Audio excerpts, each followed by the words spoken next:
पुनरुत्थान। अब इसमें मुंबई के रिजेंट होटल में बैठे हैं योगानंद जी, और वहाँ पर वो खड़े होकर, एक ऊंची खिड़की है जो होटल की, वहाँ से वो बाहर की ओर देख रहे हैं। उस खिड़की में से होटल की तीसरी मंजिल पर वो खड़े हैं। तो अचानक से क्या होता है, सामने वाली ऊंची इमारत की छत के ऊपर अलौकिक नज़ारा प्रकट हुआ। अचानक से उनको दिखा श्री कृष्ण का अलौकिक रूप उनके सामने एकदम से प्रकट हो गया दूसरी बिल्डिंग पर। अब वो बताते हैं कि श्री कृष्ण मेरी तरफ देखकर मुस्कुरा रहे थे और सर भी हिला रहे थे और हाथ भी हिला रहे थे, लेकिन मैं उनके संदेश को, वो कहते हैं, समझ नहीं सका। तो वो आशीर्वाद की मुद्रा में अपना हाथ उठाते हुए अंतर ध्यान हो गए। योगानंद जी कहते हैं कि मेरा मन एक अद्भुत आनंद से भर गया और मुझे इस तरह लगा कि कोई आध्यात्मिक घटना घटने वाली है। तो अब जब उनको ये दर्शन हुए श्री कृष्ण के, तो उसके एक हफ्ता बाद 19 जून 1936 को दोपहर के 3 बजे वो मुंबई के होटल के अपने कमरे में ही बेड पर बैठे हुए ध्यान कर रही थी। तो अचानक से क्या हुआ, कमरा एक अलौकिक रोशनी फैलने से एकदम से पूरे कमरे में अलौकिक रोशनी फैल गई। और योगानंद जी कहते हैं कि इससे मेरा ध्यान टूट गया। उसी वक्त हैरान करने वाला नज़ारा जो था, एक अद्भुत संसार मेरे कमरे में, वो कहते हैं कि आ गया था।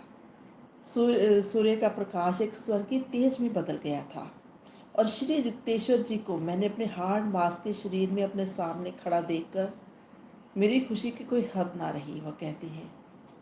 और गुरुदेव ने उनको कहा प्यार भरी कोमल आवाज में, मेरे पुत्र।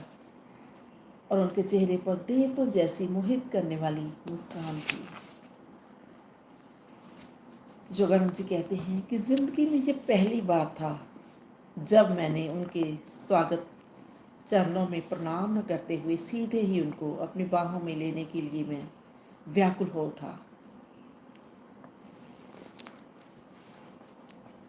और वो कहते हैं कि खुशी मुझसे जो है बर्दाश्त नहीं हो रही थी। इतनी ज़्यादा खुशी थी कि मैं पागलों की तरह कुछ भी बोले जा रहा था, मुझे पता नहीं चल रहा था।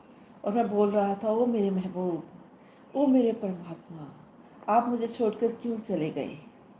आपने मुझे कुंभ के मेले में जाने से क्यों नहीं रोका?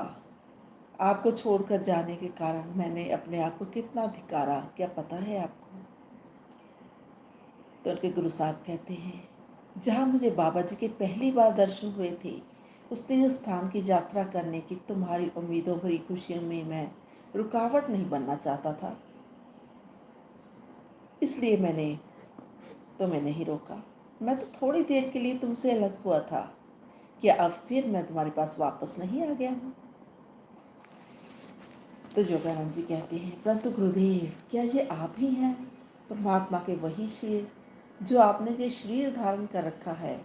क्या ये बिल्कुल उसी शरीर जैसा है जिसको मैंने पूरी की जालम रेत में समाधि दे दी थी? तो युक्तेश्वर गिरी जी बोले, हाँ मेरे पुत्र, मैं बिल्कुल वही हूँ। ये मेरा हार्ड मांस का शरीर है। मेरी नज़र में ये शरीर केवल आकाश तत्वों से बना हुआ है, मगर तुम्हारे